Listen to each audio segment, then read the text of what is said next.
কথা বলে। গতকালকে সহ 43 জন দুনিয়া থেকে বিদায় হয়ে গেছে। এরপরে যে আরো কত আছে তার কোনো হিসাব নাই। তাহলে আপনি দেশের অভিভাবক, আপনি চিন্তা করতে পারতেন, জাতির উদ্দেশ্যে আপনি ভাষণ দিচ্ছেন, কিন্তু ভাষণে কি হলো? ভাষণে কি হলো? ভাষণে যদি একটা সুরাহার যদি একটা পদ যদি পাওয়া যাইত, তাহলে এই মেধাবী সন্তানগুলির এতগুলো প্রাণ ঝরে যেত না। দেশের জন্য একটা সম্পদ, দলমত নির্বিশেষে যতক্ষণ পর্যন্ত দেশকে এগিয়ে নেওয়ার চিন্তা মাথার ভিতরে না আসবে, ততদিন পর্যন্ত বাংলাদেশে শান্তি। কত হাজার যুবক বেকার, অথচ এক পরিসংখ্যানে দেখা গেছে 5 লক্ষ ভারতীয় নাগরিকের বাংলাদেশের বিভিন্ন গুরুত্বপূর্ণ পদে অধিষ্ঠিত আছে। এটা জাতির জন্য দুঃখজনক, এটা জাতির জন্য দুর্ভাগ্য। সুতরাং সেই রাজতন্ত্রের সিস্টেম অনুযায়ী সারা বিশ্বের বিভিন্ন দেশ পরিচালিত হচ্ছে, ঠিক এদিকে কায়দা। ইমাম হুসাইন রাদিয়াল্লাহু তাআলা আনহু সেই দিন সে দুঃচরিত্র লম্পট শাসকের খেলাফতে গ্রহণ করে না করার কারণে সেই দিন 9 তারিখ রাত্রে আল্লাহর নবী বিশ্ব নবী জনাবে মুহাম্মদ রাসূলুল্লাহ সাল্লাল্লাহু আলাইহি ওয়াসাল্লাম ইমাম হুসাইনের স্বপ্ন যোগে ইমাম হুসাইনের সাথে সাক্ষাৎ করে। এজিদের পক্ষ থেকে সে রাত্রে ছিল চরমপত্র, আগামীকাল 10 মুহররম সকালবেলায় ইমাম হুসাইন এবং তার সাথীরা যদি নিঃশর্তভাবে এজিদের যদি বায়াত গ্রহণ না করে, তাহলে শেষ পরিণত হবে কারবালার প্রান্তরে। এই চূড়ান্ত পত্র এদিক থেকে পাওয়ার পরেও ইমাম হুসাইন রাদিয়াল্লাহু তাআলা আনহু সেই দিন রাত্রে স্বপ্ন দেখেন। 9 তারিখ রাত্রে আল্লাহর নবী এসে গেছেন, হুসাইন তোমার সিদ্ধান্ত সঠিক, তোমার সিদ্ধান্ত সঠিক। বেশি দিন নয়, অল্প দিনের মধ্যে তুমি তোমার মা ফাতেমা, তুমি তোমার আব্বা আলীর সাথে, তোমার নানাবানের সাথে, তোমার আব্বার সাথে খুব অচিরে তুমি সাক্ষাৎ করবে। তুমি যে এদিনের মতো দুই চরিত্রকে যদি শাসক হিসেবে মেনে নাও নাই, তোমাকে সেলুট নাতি, নাতি তোমাকে সেলুট, নাতি তোমাকে সেলুট। তুমি আমার হারানো, আমার রক্তে জড়া সেই দিনকে প্রতিষ্ঠিত করার জন্য তুমি যে জীবন দেওয়ার শপথ গ্রহণ করেছ, তুমি আমার নাতি, তুমি আমার নাতি। ইমাম হুসাইন রাদিয়াল্লাহু তাআলা আনহু কেমন মহব্বত করতেন রাসূলকে, রাসূল কেমন মহব্বত করতেন। ইমাম হাসান হুসাইন রাদিয়াল্লাহু তাআলা আনহু ক্ষুধার যন্ত্রণা যখন কাতরাইতে, পেটে যখন খাবার ছিল না, ঘরে যখন খাবার ছিল না, তখন মা আল্লাহর নবী মুহাম্মদ রাসূলুল্লাহ সাল্লাল্লাহু আলাইহি ওয়াসাল্লামের দরবারে নিয়ে যেতেন। হাসান হুসাইন বলেন, রাসূলের নানাদের চেহারা যখন দেখতাম তখন পেট ভরে যেত, নানাদের চেহারা যখন দেখতাম তখন পেট ভরে যেত, আর ক্ষুধা লাগতো না। আল্লাহু আকবার। কোন এক মুহূর্তে আনন্দঘন পরিবেশে ইমাম হুসাইন রাদিয়াল্লাহু তাআলা আল্লাহর নবীকে জিজ্ঞেস করেন, নানাজি তুমি বলো তো তোমার দাম বেশি নাকি আমি হুসাইনের দাম বেশি? রাসূল বললেন, আমি তো সাইয়্যিদুল মুরসালিন, আমি তো শাফিউল মুজনিবিন, আমার মর্যাদা বেশি। না না না না না, তোমার নানার দাম বেশি নাকি আমার নানার দাম বেশি? রাসূল বললেন, প্রশ্ন করলেন, আমার নানার দাম বেশি। হোসেন বললেন, না আমার নানার দাম বেশি। উত্তর দাও, তোমার সঠিক উত্তর যদি পাই তাহলে আমি মেনে নিব। ইমাম হুসাইন রাদিয়াল্লাহু তাআলা আনহু বলেন, আপনার নানাকে, আপনার নানাকে? রাসূল আকরাম সাল্লাল্লাহু আলাইহি ওয়াসাল্লাম কোনো উত্তর দেন। হুসাইন বললেন, আমার নানা হচ্ছে সাইয়্যিদুল মুরসালিন, আমার নানা হচ্ছে শাফিউল মুজনিবিন, আমার নানার হাতে হাসর ময়দানে হাউজে কাউসার থাকবে, আমার নানা যাকে সুপারিশ করবে তিনি জান্নাতে যেতে পারবে। তাহলে নানা যান আপনার চাইতে আমার মর্যাদা বেশি, কারণ আমার নানা হচ্ছে সেরা নানা। রাসূল বললেন, রাসূল খালি চোখের পানি ছাড়তেছে, রাসূলকে বললেন নানা যান আপনার মার দাম বেশি নাকি আমার মায়ের দাম বেশি? হুসাইন বললেন নানা নানা আমার মায়ের দাম বেশি, আমার মা হচ্ছে ফাতেমাতু সাইয়্যিদাতু নিসায়ে আহলিল জান্নাহ, সমস্ত জান্নাতি নারীদের সরদারিনী হবে। সুবহানাল্লাহ। আপনার মার কি কোনো পরিচয় আছে? রাসূল বললেন না আমার মা পরিচয় নেই। রাসূলকে বলে নানা যান আপনার আব্বার দাম বেশি নাকি আমার আব্বার দাম বেশি? আমার আব্বা তো হযরত আলী রাদিয়াল্লাহু তাআলা আনহু, আমার আব্বা শেরে খোদা। আল্লাহ নবী বললেন নানা আমি পরাজয় বরণ করেছি, আমার চাইতে তোমার দাম বেশি, তুমি নানার দিক দিয়ে চ্যাম্পিয়ন, তুমি মায়ের দিক দিয়ে চ্যাম্পিয়ন, তুমি আলীর দিক দিয়ে চ্যাম্পিয়ন। এই নানা এই নাতি যখন হযরত হুসাইন রাদিয়াল্লাহু তাআলা আনহু এজিদের দায়িত্ব যখন বায়াত গ্রহণ করলেন না, খিলাফতের বাইত গ্রহণ করলেন না, তখন আল্লাহ নবী স্বপ্ন যোগে বললেন হুসাইন তোমার সিদ্ধান্ত সঠিক, তোমার সিদ্ধান্ত কি সঠিক, তুমি অন্যায়ের কাছে কি করো নাই, মাথা নত করো নাই। সম্মানিত উপস্থিতি, তাহলে আসুন এক নম্বরে কি ফায়দা? হুসাইন রাদিয়াল্লাহু তাআলা আনহু শাহাদাতের পিছনে এক নম্বর কারণ, এজিদকে যদি খলিফা হিসেবে মেনে নেওয়া হয় তাহলে দেশের রাজতন্ত্র কি হবে, প্রতিষ্ঠিত হবে। যোগ্য হোক অযোগ্য হোক প্রেসিডেন্টের ছেলে পরবর্তীতে কি হবে, অথচ ইসলামের রাজতন্ত্রকে কি করে না, সমর্থন করে না। এখন দুই নম্বরে যদি এইভাবে যদি আমি কি করে তাকে খলিফা হিসাবে মেনে নিই, তাহলে খলিফা যখন সেইভাবে হয়ে যাবে তখন তার খেলাফতকালে সাধারণ জনগণের কোনো বাক স্বাধীনতা থাকবে না। অথচ আবু বকরের যুগে বাক স্বাধীনতা জনগণের ছিল কিনা, ওমরের যুগে ছিল কিনা, ওসমানের যুগে ছিল কিনা, আলীর যুগে ছিল কিনা। কিন্তু এজিদ যদি এইভাবে পূর্বপুরুষের সিস্টেমে যদি সে খলিফা হয়ে যায় তাহলে জনগণের কথা সে কি করবে না, শুনবে না। জনগণের কথা কি দেখেন না বাংলাদেশের অবস্থা, জনগণের কোনো দাম আছে, কোন মূল্য আছে? কারণ কি? অটো। কারণ কি? সব অটোতে চলে, এই জন্য জনগণের কি নাই। আমি প্রশ্ন করতে চাই, দেশের একজন প্রধানমন্ত্রী হিসাবে সকলের রক্ত আপনার কাছে কি নিরাপদ? আপনার কাছে কি ছাত্রলীগের একটা ছেলের রক্ত আপনার কাছে যেমন নিরাপদ, ছাত্র দলের, ছাত্র শিবির, অন্যান্য দলের ছেলেদেরও রক্ত আপনার কাছে কি নিরাপদ হওয়া কি দরকার। কিন্তু একজনের যদি দুনিয়া থেকে বিদায় হয়ে যায়, যেই দলের হোক, আমার এলাকার সন্তান, আমার দেশের নাগরিক, কষ্ট লাগে কিনা বলে? কিন্তু দেখি তার বিপরীত চিত্র আমার দলের লোক যদি হয় তাহলে আমার চোখের পানি ঝরে। তার জন্য বিচার আছে, তার জন্য আইন আছে, তাকে কিভাবে কৌশলে ধরা যায় তার জন্য আইন আছে, কিন্তু অন্য দলের লোকদের জন্য কোনো কি নাই। এটা তো দেশ, এটা তো দেশ, সব নাগরিক সমান সুযোগ সুবিধা আপনার কাছে পাবে।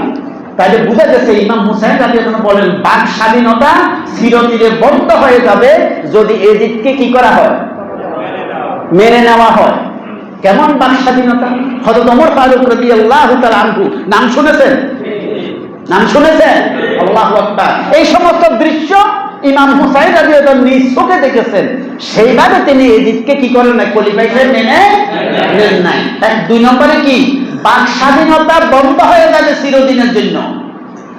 ইমাম হুসাইন বলেন হযরত ওমর ফারুক রাদিয়াল্লাহু তাআলা আনহু জীবন আমি দেখেছি, ওমর ফারুক রাদিয়াল্লাহু তাআলা আনহু একদিন ইমামতি করার জন্য মসজিদের মিম্বারে দাঁড়িয়েছেন। সুবহানাল্লাহ বলেন।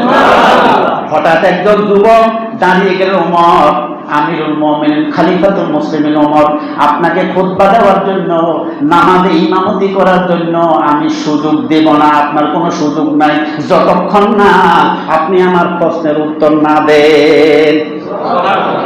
আমিরুল মুমিনিন খলিফা ওমর, যে ওমরে শয়তান পর্যন্ত, মিস্টার ইবলিস পর্যন্ত কি করে ভয় পায়, সেই ওমর মিম্বারে উঠছে, যুবক দাঁড়িয়ে বলছে খুতবাও দিতে পারবেন না, নামাজও পড়াইতে যতক্ষণ না আমার প্রশ্নে জিজ্ঞাসা করে।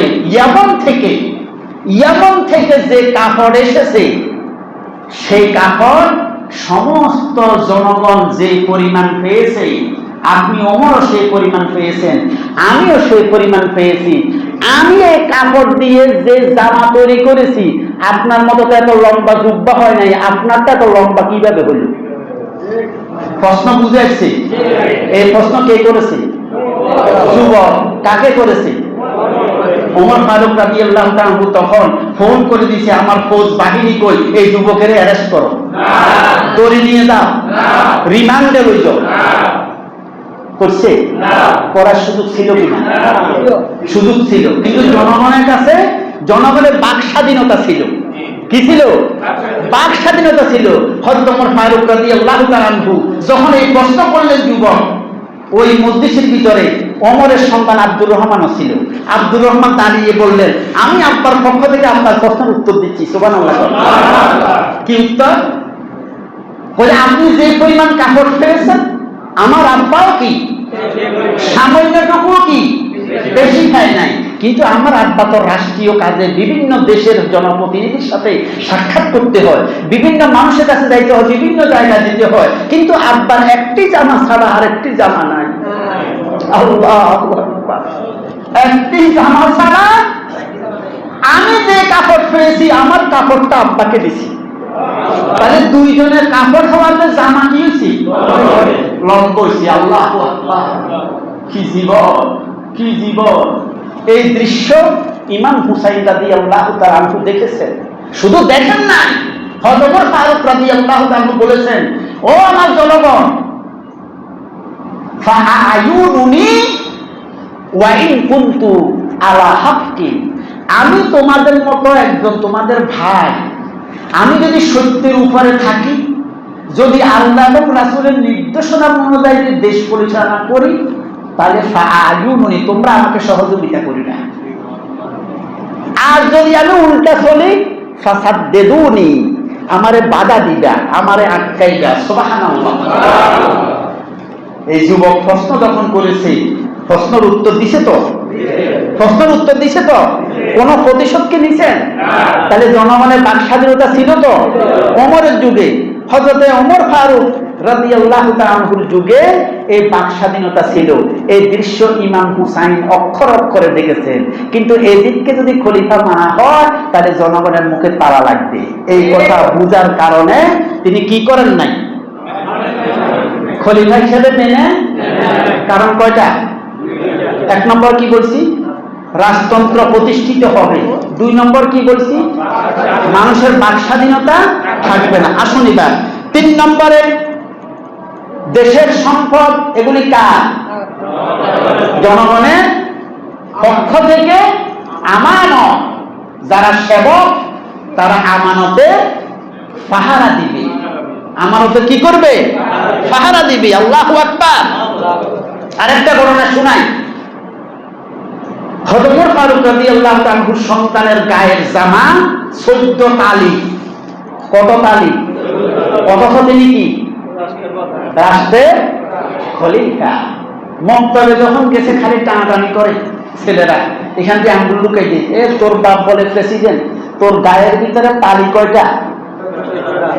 কথা বলেন না তো? ছেলেরা ছেলেদেরকে যদি কিছু বলে, এটা হিট লাগে। বাচ্চা ছোট্ট হলে কি বল, হ্যাম্পার হয়, ফেস্টেজের কি হয়, হ্যাম্পার। বাড়িতে যায় কান্নাকাটি শুরু করে, আম্মারে বলছে আগামীকালকে থেকে আর মক্তবে যাব না, যতক্ষণ না আমাকে নতুন জামা সেলাই না করো। আল্লাহু আকবার। চিন্তা করতে পারেন? চিন্তা করতে পারেন এগুলি কি জীবন, কি জীবন! এই জন্য তো তাদেরকে আল্লাহ পাক জান্নাতের সুসংবাদ দিয়েছেন। হযরত ওমর ফারুক রাদিয়াল্লাহু তাআলা আনহু বাইতুল মালের যিনি রক্ষণাবেক্ষণ করেন, তিনি হচ্ছেন খাজানচি। তিনি কি নাম? সে খাজানচিকে বলো, ভাই আগামী মাসের অ্যাডভান্স বেতনটা আমি তোমার কাছে চাই।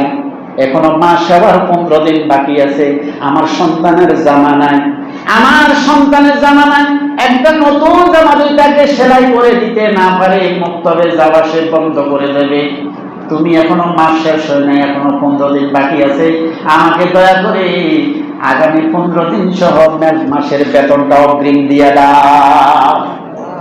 বাইতুল মালের খাজাঞ্চি বললেন, ভাই আমি কোনো মালিক নই, আমি জনগণের আমানতে রক্ষাকারীর দায়িত্ব পালন করেছি। এই টাকা পয়সা কার নয়, টাকা পয়সা হচ্ছে জনগণের। কার? আমি শুধু পাহারাদার। আপনি আমাকে দুইটা কথা বলবেন, যদি এই দুইটা কথার সঠিক উত্তর পাই তাহলে আমি আপনাকে 1 মাস বেতন দিতে পারি। আগামী 15 দিন পর্যন্ত আপনাকে জনগণ ক্ষমতা রাখবে, এই গ্যারান্টি কি আপনি আমাকে দিতে পারবেন? কথা বল না।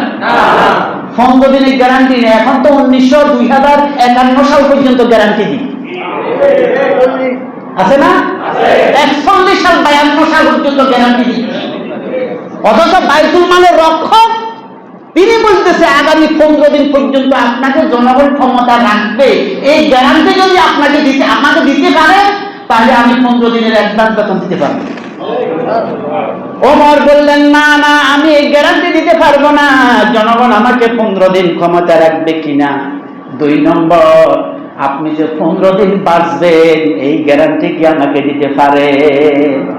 যদি আপনি গ্যারান্টি না দিতে পারেন আর 15 দিনের অ্যাডভান্স বেতন যদি আপনি নিয়ে যান, এই অবস্থায় যদি আপনি মারা যান, আল্লাহর কাছে আপনাকে আসামির কাঠ করে দাঁড়িয়ে বলতে হবে, ওমর তোমাকে খেলাফতের দায়িত্ব দিয়েছিলাম, জনগণের টাকা মেরে কেন তুমি দুনিয়াতে থেকে চলে আসলা? আমি ওমর তো উত্তর থাকবে না। আল্লাহু আকবার। তাহলে জনগণের বাক স্বাধীনতা আছে তো। ওমর ইচ্ছা করলে বাইতুল মালের লোকের 50 দিন 40 দিন রিমান্ডে নিয়ে সামনা কুলিয়ে রেখে হইতো না? স্বাধীনতা কাকে বলে? জনগণের মতামত প্রকাশের স্বাধীনতা আছে না? মাশাআল্লাহ ছিল। কিন্তু এখন আপনি যদি দরজা জানালা বন্ধ করে যদি মাটির এক বিঘত 10 হাত যদি নিচেও যদি কি করেন বুদ্ধি করেন, এটা সিসি ক্যামেরা দিয়ে আপনি সামটা উড়া লাগবে একদম। তাহলে বাক স্বাধীনতা ছিল কিনা? তাহলে যদি এজিদকে যদি খলিফা হিসেবে মেনে নেওয়া হয়, জনগণের বাক স্বাধীনতা কি থাকবে না। এই কথা কে বুঝেছিল? তাহলে 3 নম্বর ছিল কি, জনগণের সম্পদ রক্ষণাবেক্ষণ কি হবে না যদি রাজতন্ত্র সিস্টেমে যদি খলিফা কি হয় আসে, তাহলে জনগণের কি ন্যায্য অধিকার, জনগণের সম্পদ যা তার ইচ্ছাভাবে খরচ করবে। খরচ করতেছে না? 15 লক্ষ টাকা বলে ছাগল একটার দাম, খাসির দাম কত? মাশাআল্লাহ। এরপরে আমি একবার দেখেছিলাম 1000 নাকি 1200 গরু জবাই করেছে মেয়ের অলিমা অনুষ্ঠানে। সুবহানাল্লাহ কইবেন? কি করবেন? সুবহানাল্লাহ কোন প্রতি কথা কিন্তু 10 নেকি গো। কিছু কিছু মুখ কানা করে এগুলি বললে, এই সমস্ত কথা বললে কি সুন্দর জগজগে চেহারা লাগে, যে মুহূর্তের ভিতরে অমাবস্যার অন্ধকার চেহারাকে ডেকে ফেলেছে। এইটাই হচ্ছে আপনার নাজাতের উসিলা। আপনার চেহারা কালো করা, আপনার দলের বিরুদ্ধে যাওয়ার কারণে আপনার মুখ কালো হয়ে যাওয়া, এইটাই জন্য চূড়ান্ত আপনার জান্নাতি হবেন নাকি জাহান্নামী হবেন। আপনি মুসলমান, আপনার বড় পরিচয় কি? আপনার দলের হোক আর আমার দলের হোক, অন্যায়কে অন্যায় বলতে হবে, ন্যায়কে ন্যায় বলতে হবে, জুলুমকে জুলুম বলতে হবে। এটাই হচ্ছে ইমানের দাবি। এটাই হচ্ছে কি ইমানের দাবি। অন্ধবিশ্বাস করে, নামাজ রোজা হজ যাকাত সবকিছু করে, মাশাআল্লাহ, একদম যদি কিছু এলোমেলো শুনে দলের বিরুদ্ধে নেতার বিরুদ্ধে হেমনে গা কমকি উড়ে, হেমনে ফুলকানি শুরু হয়। তো বলতেছিলাম, তাহলে জনগণের কি সম্পদ, এগুলি কার? কেউ কেউ ঘুমার, মাশাআল্লাহ কি আরাম লাগে ঘুমার, দেখছেন আমার গলা বাইরে যার বলি, কেউ কেউ ঘুমার। তাহলে ইমাম হুসাইন রাদিয়াল্লাহু আনহু শাহাদাতের পিছনে ঘটনা কয়টা ছিল? কারণ 1 নম্বর দেখছেন অবস্থা, আমাদের 2-3 জনে সারা রাত ধরে বলে ইউসুফ জোলাইখার বলে কিচ্ছা কইছে নেই, তো সকালবেলা জিজ্ঞাসা করতে ইউসুফ কি পুরুষ না মহিলা। আমার মুসলিদের কি একই অবস্থা নেই? আল্লাহ স্মরণ শক্তি বাড়াই দেয়, আল্লাহ স্মরণ শক্তি বাড়াই দেয়। একটু মনোযোগ দিতে হবে। তার কারণে ইমাম হুসাইন রাদিয়াল্লাহু শাহাদাত বরণ করেছেন। 1 নম্বরে যদি এদিককে খলিফা হিসেবে মেনে নেওয়া যায় তাহলে রাজতন্ত্র প্রতিষ্ঠিত হবে। 2 নম্বর, রাজতন্ত্র যদি প্রতিষ্ঠিত হয় জনগণের বাক স্বাধীনতা। 3 নম্বর, রাজতন্ত্র যদি প্রতিষ্ঠিত হয় তাহলে জনগণের সম্পদের কোনো তোয়াক্কা। আমরা এমনও শুনেছি এখন বর্তমানে জেলে আছে এসাবক মিলক বিএনপির নয় যায় 3000 নাকি 4000 বলে জামা ছিল, বলে জামা বিএনপির বলে তো ফেরেস্তা ছিল, মন্ত্রী মিনিস্টার যা ছিল, কি মনে করেন ফেরেস্তা ছিল। এই বলে 1200 নাকি 1400 বলে তার কাছে জামা ছিল খালি। আল্লাহু আকবার। দেখছেন সবার অবস্থা একই। তো ওই গ্রাম অঞ্চলের কথা আছে, লাল কুত্তা শিয়ালের ভাই, লাল কুত্তা শিয়ালের ভাই, সব শিয়ালের একই ডাক। তো সুতরাং রাষ্ট্রীয় সম্পদ এগুলি জনগণের সম্পদ। ওমর রাদিয়াল্লাহু তাআলা আনহু কড়াই ঘন্টা এগুলি বুঝেছিলেন, এই জন্য তিনি কি করেন নাই, জনগণের সম্পদের অপচয় করেন নাই। এই দৃশ্য ইমাম হুসাইন রাদিয়াল্লাহু তাআলা চোখে দেখেছেন। আল্লাহু আকবার। এরপরে আসুন হযরত আবু বকর সিদ্দিক রাদিয়াল্লাহু আনহু জীবনও তাই। বেগম সাহেব মিষ্টি তৈরি করছে, আবু বকর এসে দেখতেছে হঠাৎ করে মিষ্টি কোথায় দেয়, বলে আপনি যে টাকা দেন প্রতি মাসে মাসে আমি কিছু কিছু টাকা জমা করছিলাম, জমা করে হঠাৎ করে খেয়াল হলো যে আজকে রসমলাই খাবো। রসমলাই ছিলেন না আপনারা? হ্যাঁ, সন্দেশ তো ছিলেন, ছানাবাড়ি ছিলেন তো এগুলি। তো বেগম সাহেব খেয়াল করলো যে কি আজকে রসমলাই খাবো। হয়তো তোমার আবু বকর সিদ্দিক যখন আসছে ঘরে তখন বেগম সাহেব রসমলাই দিয়েছে, রসমলাই দিয়ে না মিষ্টি দিছে আর কি, রসমলাই বুঝার জন্য বলতেছে। হয়তো আবু বকর চমকে উঠছে, ওই যে আমাকে রাষ্ট্রীয় কোষাগার থেকে যে বেতন দেয়, আলু ভর্তার ডাল দিয়ে খানা খায়, জীবন পরিচালনা করা কষ্টকর হয়ে গেছে, নুন আনতে ফান্তা পুরায়, আর সেই জায়গাতে তুমি মিষ্টি তৈরি করছো, তাহলে বুঝা যায় আমার বেতন বেশি হয়ে গেছে। আমার বেতন কি বেশি হয়েছে, আমি এত বেতন খাওয়ার উপযুক্ত নাই। যিনি বেতনের দেন তাকে বলতেছে আগামী মাস থেকে আমার বেতন 10 টাকা কমালাম। কি জীবন, কি জীবন আবু বকর। আল্লাহু আকবার। ৪র্থ নম্বরে যেই কারণে ইমাম হুসাইন রাদিয়াল্লাহু তাআলা আনহু কারবালার প্রান্তরে শাহাদাত বরণ করেছে, তিনি হচ্ছে যদি এদিককে খলিফা হিসেবে মেনে নেওয়া যায় তাহলে কিয়ামত পর্যন্ত আল্লাহর আইন আর জমিনে বাস্তবায়ন হবে না। আল্লাহর আইন আর মানুষের তৈরি করা আইন একরকম না 2 রকম?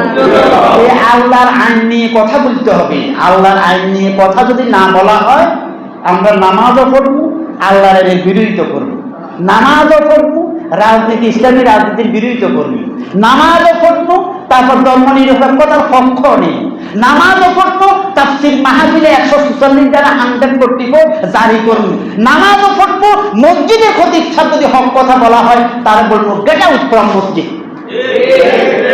এগুলি বলবো কিনা? কেন বলবো? আল্লাহর আইন সম্পর্কে আমাদের ধারণা নাই। এই জন্য আগামী জুমায় আল্লাহর আইন কি রকম, আল্লাহর আইন চালু থাকলে কি লাভ হবে এই বিষয় ইনশাআল্লাহ বলবো। আল্লাহ আমাদের সকলকে বিষয়গুলি বুঝার তৌফিক দিন। আমিন। আসসালামু আলাইকুম।